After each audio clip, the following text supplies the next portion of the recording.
Kwanta wote no figayo yanze kugambye Rachel ngasoda sanu kula chokolo labanze natala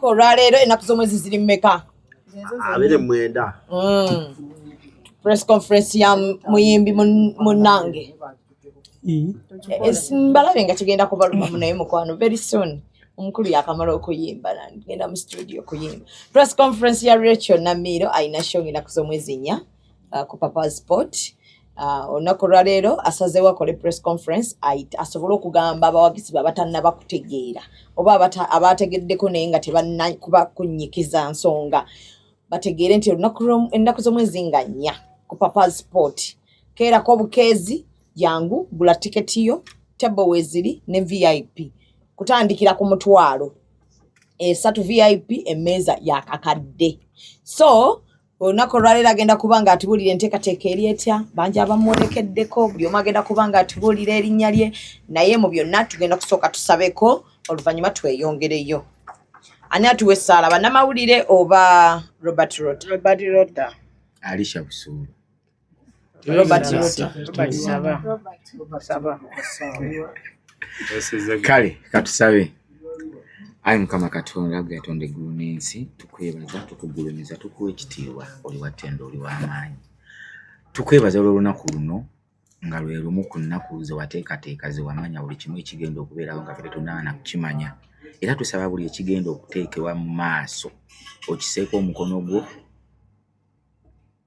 okiseeko ekitiibwa kyo okiseeko amaanyi Mukama tusabira ne konsati ya sister wange ya mami wange Rachel Namiro gye tukoledde olwaleero bannamawulire okujja okutegeeza ensi kyekigenda mu maaso ebeere ya bibala ebeere ya muyiika ogusuukundiddwa ate nga gunyeenyezeddwa tusabira abantu bonna abagenda okuteesa abagenda okwogera n'obubaka bonna bwe tugenda okuwaayo buleme kugwa ku lwazi wabula lugwe ku ttaka eggimu na buli omu ali wano Mukama amuwa omukisa amiina muddemu amiina bamulite basaba okay tugenda kubanga tugenda kuviira ddala ewalisha buli omu atubuulireko abagenda okumwerekerako abalala bangi abatali wano naye nga abayimbi bangi abamwerekeddeko ku lunaku olwo so togenda kugula tiketi yo ate ekirala mu byenjawulo live band tugenda kubeera wano we tuli wenyini tuli mu studio wakolera rehearsals tugenda kubanga wali we tunyumyamu ate nga wetubalagako wali ekigenda okubanga kitokotanga nnya live sisidi so tugenda kubanga tutandika na Alisha atubuulire Namiro kikyasinga okubanga amwewuunyako n'agamba omwana oyo bw'ayimirira bw'ati n'akwata microphone ekiyinza okukakasa Namiro nti kangule tiketi ya Namiro nze ngendeyo mbeere ng'ate nkola ki ndaba show ye Namiro Rachel ku lwange mukwano gwange ate nga muyimbi munnange Namiro Rachel ekintu kye nnyinza okumwogerako muvumu Rachel bw'akwata microphone gwe vaawo Rachel bw'alinnya ku stage aperforminga n'omutima gwe gwonna mukamange Geoffrey Rutaya twalina rehearsals ng'alina launch n'angamba Alisha togenda kuyimba nakaaba Namiro n'amugamba papa mbadde nsaba Alisha ayimbe nze bamumpeemu rehearsingemuuko naye twagenda mu room ya Namiro n'ateekawo dressing mirror n'angamba kyenkola kyokola nakola kyakola era naperforminga ku lwange Namiro mwenyumirizaamu olw'ekyo nti Namiro muvumu era ne kino kyatuuseeko mukazi mugumu ate muvumu Namiro mmanyi nti kyategese kirungi era mujja kusiima ate era n'okweyongera okwagala ennyimba ze bambi tubasaba mujje mubeerewo ku show ya Namiiro ku Papa Sport ennaku z'omwezi nga 4 omwezi ogwokutaano. Thank you. Okay, ndowooza ekyo nakyo mukiwulidde bulungi nti bw'akwata microphone abalala tebakola ki? Tebatawaana. So tegeka butegesi mutwalo go 3 n'akakadde obeere nga weefunye emmeeza egendako abantu 5. Yes. So mukeereko tulina n'abantu bangi wano betutannayagala babeereko nga tebannaba beba baafuuwa Uncle yeah. Tujja Robert Rota agenda kuba atunnyonnyola kati ayina experience y'okubukyawe. Tebyo bijjiddewa. Basewo ne bannyabo abatulaba mu ddiiro lyammwe awo buli omu waali ku kasimu ke oba ku TV yo. Amanya yenze Robert Rota Muteesa. Nange njagala okubaaniriza ku concert ya mami wange. Nze muyita mami wange buli wammamba simuyola kigo. Ne bwoba onyirira otya. Ne bwoba ofaanana malayika buli wammamba aba maama. Namiiro namanya Namiiro emyaka katuwezezza emyaka 10 mu music industry okimanyi ekyo. Yali 2014. Yes. Audition za New Eagles. Ensi kyetamanyi nti Namiiro ye yatusinga mu auditions. Ate nga yali mwana muto. Namiiro mufena yali asinga obuto. Yali yakamala senior 4. Ati nze mbasinga obukulu. Ekyo nakyo tukyebaliza Katonda. Namiiro yali atusinga okuba omuto ng'ava na ku ssomero okujja mu rehearsals mu practice za auditions. Naye kyewuunyisa y'omu ku baasinga. Namiiro ne Robert Opio abantu babiri abaatusinga mu auditions za New Eagles. Ate Namiiro nzo mulaba nga progressinga. Mu myaka gye nze nkuba musingako obukulu. Mu myaka gye nga Namiiro awandiika, Namiiro nga performinga, Namiiro nga ayimba. Namiiro bwayimira ku stage awo sisuubira nti waliwo omuntu omulala. Twali twamutuma Shakira wa New Eagles ng'azina. Va ku bino byagezegezeemuuko. Kaali katini nga kalabika bulungi nnyo singa kati. Kati mubi alabika njogera ku maama wange. Gamba nti ate kati anyuma nnyo. Kati mukazi luli yali muwala. 10 years down the road twebaza Katonda nti Namiiro atusolobyemuuko n'abaako ate step endala gy'ataddeyo mu maaso. Temunaba kulaba Namiiro ng'ayimba. I'm serious. Temumulabangako. Kuba bwe tubeera eri mu programu z'ekibiina bagamba yimbayo 3, yimbayo 5, yimbayo lumu kitundu. Obudde bugenze. Kuba audience tebayiye muba muwerekeddeko. Tuwerekedde ku papa baalanze waliyo gundi gwe tuba tugendedde naye. Kati essaawa nomugenda kulaba Namiiro alina ennyimba nnyingi pitirivu. Ekitwewuunyisa Namiiro alina video ezisoba mu 15. Seriously nga nungi nnyo. Alina music omulungi. Abantu mugenda kulaba ku music wa Namiiro gwe mutawulirako mugambe lwaki bulijjo tazita. Olw'ensonga nti ye nnyini muwandiisi. Ate bwakulaba nga olimu naawe kapeeni akwetungako paka ng'akugyemu oluyimba. Tatya muvumu alina kyatu challenginga kinene nnyo. Naddala ffe abadde naye for the last 10 years. Era mami nze njagala kwebaza.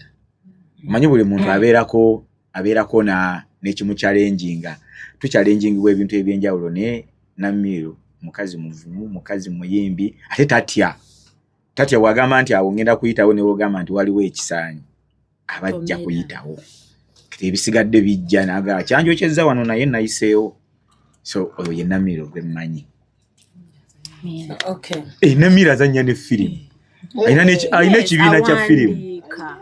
Alina ekibiina kya firimu alina abakozi nga 8. No mukozi wange.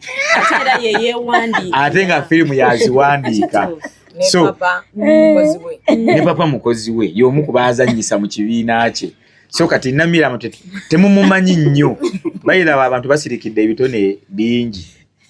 Temumumanyi nnyo ne Namiiro mugenda mumanya. So kati nkowoola abantu mwenna. Nkowoola abawagizi ba Robert Rota abanyumira buli Rosalinda yerabira nesiganiye ndabira wa mama abanyumirwa New Eagles yonna nga bwe yali kyoba omanya nti wali wagenda sigalayo okuva ku Giovanni Luzinda, Sasha Brighton, Henry Mwanje, Aizon T, Jimima Namatovu, Alisha Busulwa, Mukasa Kadeya, niyogozi yonna nga bwe yali tusazeewo ate tukomewo ku stage emu ne bali abagira tusazeewo kuba ku stage emu twongere okuggumiza kati bana abalala bo bannamiro yabaleese naye ate kati ffeffe twekuŋŋaanyiza tugambe this is our cause.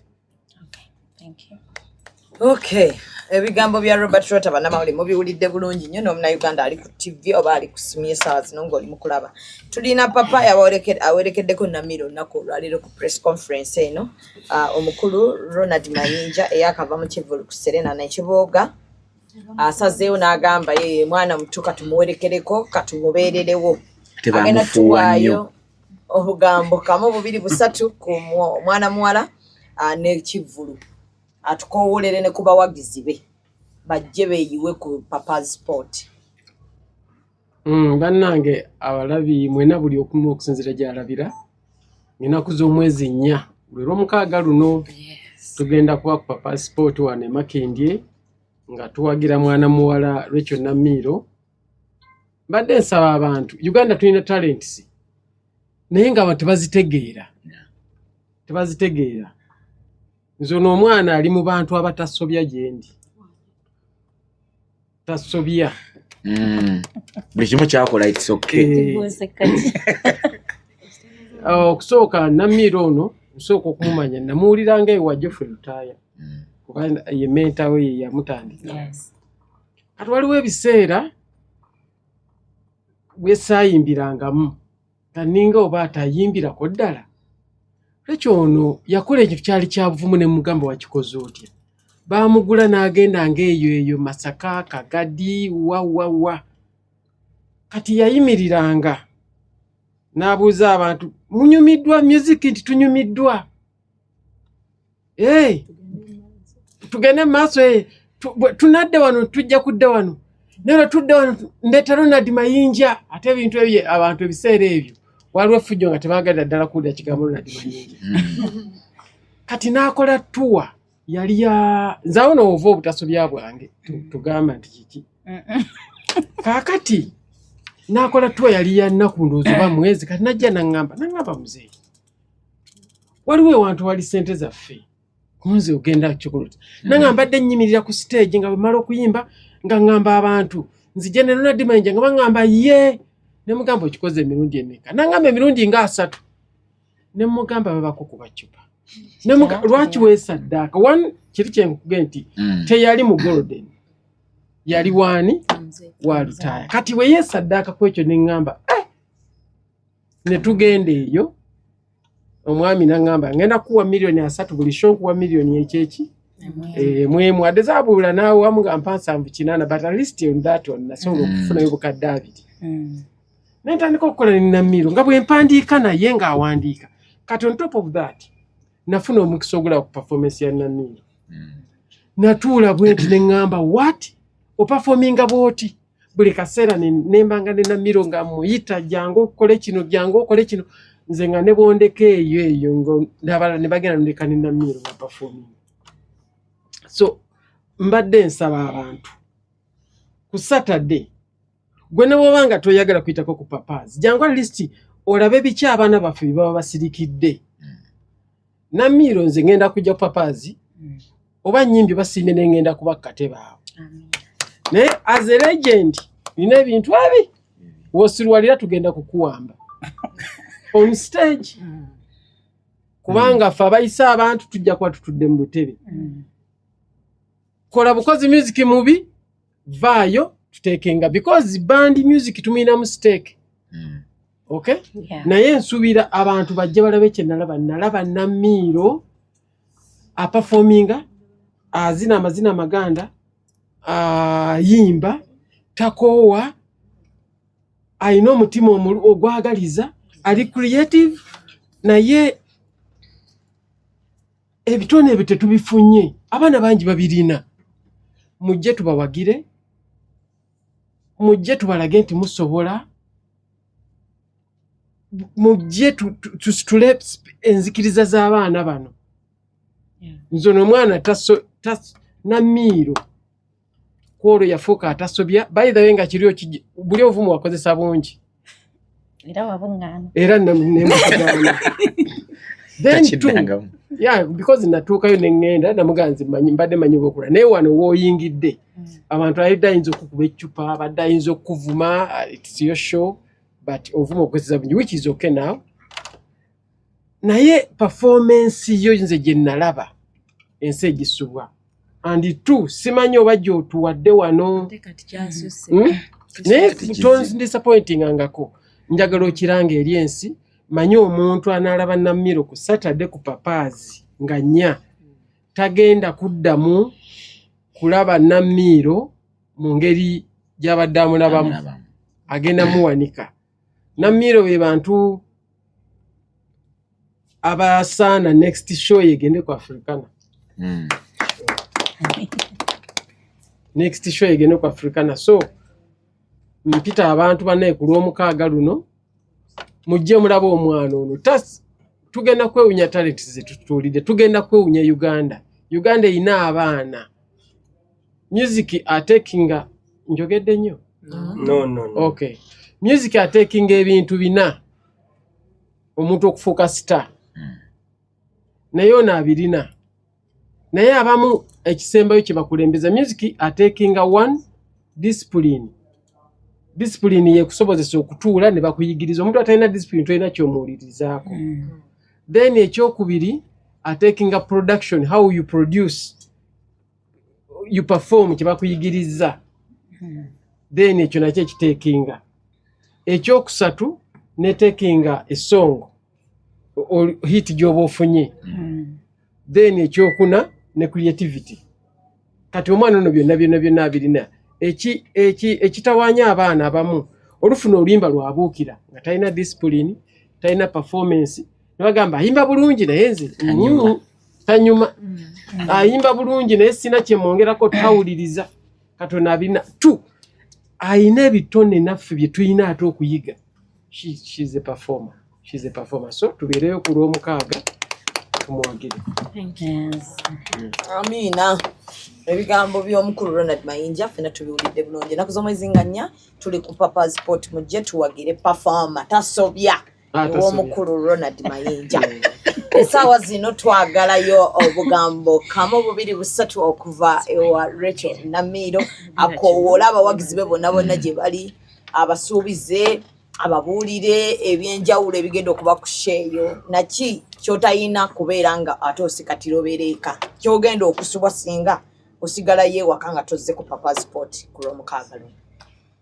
Bannamawulire mwenna njagala okubeebazaako nti mwebale kujja mwebale kunzikiririzaamu mwebale kulonda lunaku luno ne mugamba kamulekeyo okuba nkimanyi bingi bye mbadde mugenda okukola ne mugamba olwaleero katubeerewo naye okwebazaako mukyala Zubeida Mimu neyanza sweetheart thank you so much njimukubira ne ku munaana n'ateesika bambi mwebale nnyo bali eddala namwenna bambi nansonyiwa obutamenya linnya namwenna abamperekeddeko bayimbi bannange nkimanyi bangi abatali wano naye ng'ate bagenda kubaawo wali ku Papa Sport olunaku lugenda kuba lwa mukaaga wiiki eno yennyini mujje mumpagire amannya Rachel Namiro mwana w'emmamba mwagire omusaayi omuto ogwa band abo music yenna omulungi nkimanyi nti bannayuganda bamanyi music omulungi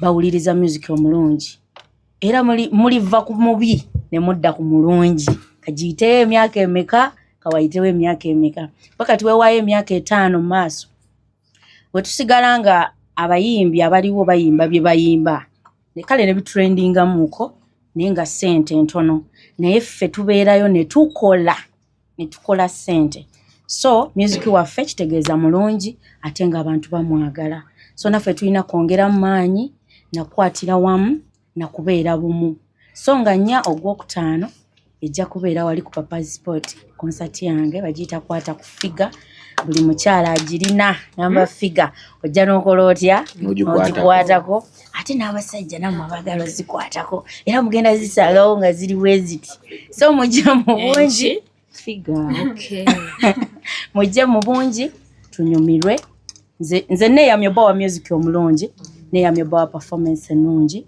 nammwe temunswaza kuba this is my first time okubeera nti nkola ntya nvaayo so sisaagala kukoma wano Namiro yakola concert mu mwaka oguwedde tagenda kuddamu kukola nedda so nga papa wagambye ti omwaka ate ogujja sobola ogenda ku Africana naye ngisobola naye nsinziira mu mmwe amaanyi gammwe gemugenda okundaga okuva n'olunaku nga 4 oba ku Saturday so mujje mumpagire mbakoowoola mwenna abaagala music wa Rachel Namiro abaagala band music abaagala music wa Uganda yenna mujje nga 4 ku Saturday wali Papa Sport nsobola okumpagira tiketi zafulumye dda ordinary ya mtwalo VIP jibe mitwalo 3 ate nga tebo kaba kakadde mwena abaguze tebo banembe bazaako mwebalire ddala simanyi oba tunaaja nawo mwebale nnyo mwebalire ddala ab'omutwalo mwebale nnyo olw'olukumi lwagenze dda so nebaza Katonda nti waliwo ebyakoleddwa nga biri open nti Mukama yabyanjuludde mangu ne bikolebwa mangu saba olunaku olw'enkuba ereme kutonya kwabadda nze buli lwenkola ekirwe kuba ina okutonya oba mukisa gunsuseko obungi nekoolo nedda kugira kulindako gulindeko mmale ennaku zange ezo 2 so wemmala papas ngenda wali ekireka ku Victoria Club nawo ngenda kubeerawo nnyo nga 5 ejja kuba Sunday era abantu b'ekireka wali omukulu agenda kubeerawo ng'era mperekedde ono waali oli waali sabayimbi bangi tebansuuliridde so mujje omuziki gwo tugenda kugubawa naddala nze mayinza nnensoni simanyi okwogera maliriza okay kati nga tetunagenda mu question and answer buli omu ategeka ekibuuzo kye naye ayina byata naye nga tayinaako yadde kivuga tusooke tuwulire eddoboozi lya Namiro mutegeere kwata mote no figayo yanze kugambye Rachel nga soda sanukula laba nze natwala ndikagoyo gwe nina okusasulira lave no kubanga onjagadde nnyo yakuterekala buyo baby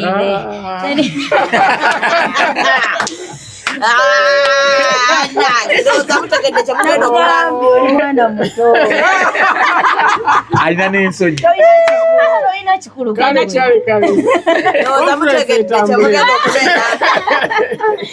mutegedde kyemugenda okusibwa nga nnya singa oba nga tonnagula tiketi atanagula tiketi weziri ku Papa Sport weziri mpitirivu mugende ku Papa Sport wefuna etiketi yo mu budde oleme kusigala bweru kuba zo baziguze. So question and answer owanika ne tukulonda nobeera nga ate obuuza ekibuuzo kyo. Nze agenda okusooka amanya nze Mary Namba enkola ne Bukedde Papa ne Bukedde TV. Ekibuuzo kyange kigenda kugenda eri ew'omwami Ronald Mayinja ne Rachel Namiro. Tulabyawo nga amukwatakwatako. Ate waliwo obugambo obwatambula nti mwembiriri mwalina enkolagana esingako music. Ate ogambye gy'oli tasobya. Tutali ku conference ya concert. Omuntu abeera nga tasobya kitegeeza mulina enkolagana ey'amaanyi. Enkolagana eyo mugitunnyonnyo. Ekyo kya Namiro kyani? Mwenna babiri badda mu kibuuzo kimu. Bakiwe Namiro. Abagiwe gwe. Okay, nze kankiddemu. Mwami Mayinja ono mukwano gwange. Ate taata wange ankyogere bwentyo. Era ye muntu gwe saagala kuyisa mu maaso nga ndi ewantu wonna. Newankubadde ffe tulina ebyaffe ne twevumamu ne tukola ki naye biba byalwali biba byaffe. So mukwano gwange kubanga mwebuuzaako wannemeredde nampabula alina obwongo obusinga ku bwange yadde yawaana nze naye ate yansinga obuki kuba eriiso ly'omukulu awaddugalayo wakola ki weewalaba bankizemu byebyo byennyini. So ndowooza omukulu ne bw'atakuddamu ye bakizeemu kyekyo oyinamu enkenyera amatidde omulala yebuuza nnyo ku Yes. Papa Mayinja dhani Papa Olonza aninze? Geoffrey Anti Ntahe. zempa nisewa. Tutambule nnyo conference eno. Era kwe tuli. Mujebaleko bassebo ne bannyewo. Amanya gange yenze Ssennoga okuva ku Blaze Media. Ekibuuzo kyange kigenda eri Namiiro. Tulabye Papa Ronald Mayinja omu ku bakulembeze ba New Eagles. Kuba Diamonds Production rather, sorry. Golden. Yes. Banaye munsonyiwe mponze kale kankidde mu kifreezing bulungi. Tulabye Ronald Mayinja Papa owa Golden Band wadde nga gw'oli mu New Eagles. Tulina bapapa abalala betumanyira aba mu Golden Band nga Haruna nga Mr. Kisemakula. Tusuubira nti nabo banaabeerawo ku concert olwo oba Ronald Mayinja yekka gwe tusuubira ku abo balegendi abakadde abakumentaringa. Ekibuuzo kyange. Okay. Bonna weebali lwakuba nti basobodde kujja wano mu press conference naye nga weebali era nabatuukirira abamu bangulako nadda table ne baŋŋamba nsobola okusooka n'entuula n'enkulaba nesikola ki nesiyayana nnyo byakuyimba. So natwala omukisa gwabwe olw'ensonga bagamba basobola okungula ku table ne banneetegereza ate nga nange kyensinga okwagala. Bano bakama bange saagala nabbayimbya tegala babeere wali batuule balabe ku talent empya ze bafoominze. So bonna bagenda kubaayo. Yes. Auntie. Kale nze menta okuva kusanyuka Uncut Kalakata. Ekibuuzo kyange kigenda wa Rachel Namiiro. Nti abantu be mwali muyimba nabo mu The New Eagles nga leero tebazze okuwerekerako. Ku lunaku luli banajja. Ono waali akale ku faces ziri ze twali tumanyize mwali mwezedda. Basasha Brighton. No, bagenda kubaawo. Bonna buli omu namukubidde ku ssimu nenga abamu basuze bakola. Jukira today is Monday. Jo yabadde Sunday. Basuze bakola. So nenga kugundi ku concert kwebali kuyawa wano ku Papazi n'ekireka gye bali. Yes. Okay. Waliyo ine ekibuuzo omulala kuba nja batwala wali ku live. Kikyali ku concert tulaba yegwe muyimbi omu kubasigala mu New Eagles naye bamenta bo nga tebaliwo. Okay, mami alabika agenda kujjamu collate naye nga ali mu kubajja. So wonna wanaatusangira. Ate Honorable Weekend ali kakuuto ate yafiiriddwa kojjaawe namukubiddeko yesterday nga ali mu kyalo naye ye mami agenda kujja ayinza okuba agenda kujjamu late naye nga agenda kutuuka. Tulaba abayimbi abali mu New Eagles ne bavaamu essaawa eno balinga abasiiwuusa empisa ate nga mwe abaasigalamu muyina engeri gye mwekumakuma. Bayimbi bannaabo obagambayo kagambo ki?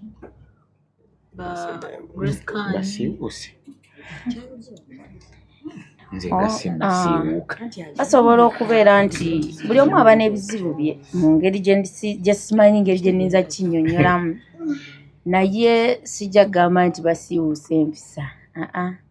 Bayinza okuba mmwe mubakwata obubi temunnabategeera nga baleeta bipya nga balina obbawa obudde bungi tebannabategeera butegeezi naye nga kyemmanyi amagezi ge nninza obbawa nti beekuumire nnyo ku kigambo empisa. Beekuumire ku kigambo empisa. Ffenna tusiiwuukamu nko waliwo akusukkako n'osiiwuukamu n'omenka naye era kali omanyi n'engeri ewammwe gye bakuzaala. Yes, nakyo kidetermininga. So kati buli muntu alina engeri gye yakuzibwamu. Nze toyinza kunsanga ndeekaana. No. Nze n'engeri gye neetwalamu nga nze. So ekitali ate ku mulala naye ng'empisa tomanya bajja kukyusa. Okay, ebibuuzo bimala. Kati tugenda kubeera nga ate tudda wano eno tulabe ku band gye tugenda okukozesa. Abatannagula tiketi mubeere nga ate mupapapapako Yenze kugambye gasoda sanukula labanze natwala wela wanino kususulila nabeno kumagonjagate nyonyonya yakutereka labuyo baby teli yadali kubakeliso oba bukadde nga kyuse mulangi ewali kukamwa manyo yadaba musengeterera wangi teri alinze janze wango kubanga baby mine tiritera veno dala tubanga kukula you're so sweet tendereza mukama kutonda wampaka chamu running crazy wakola kyokubera tinawe achiwe chichimo baby I'm ready baby tulina bavuganyo lyoti nawe leka kubite yagwasanyo muzeya never love you truly abapita I'm sorry zesimanyi yomundi and I'm so greedy nikumata segomba mujinawe enotemusayo suwi agamalo temugasa kuno wamu wange elena just love okumisa mundu n'obusale tebakulimba bafuna ebigambo anabatabuza bapanga emisango oligenda nisigala nize ku mulyango tulina byenusikisiza n'ebirungo wapakatya mu running crazy wakola kyokubera tinawe akibe kikimba baby I'm ready tolina bavuganyo byoti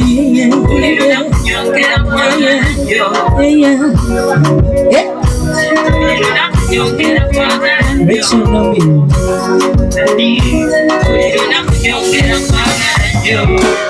uno mwakwano kwelutindo yabayelidde maze ku mugongo yawona nawe yakawuco era esulisa wetinga kawundo ati muli kyoyagala bebi wadde kyasabye yerire mali basibye mukokolo bafere wa mukwano benabire bambikwate yofikayo yesekugambye asoda sana kwera labansenatala yenna yetanga ebiroto byonna bibino wunodoboko sinala n'omukono tofawo oboko yeganderako wambakasa mu running crazy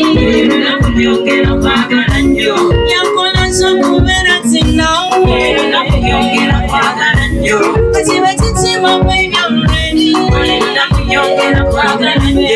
tulina bavuganyo lyoti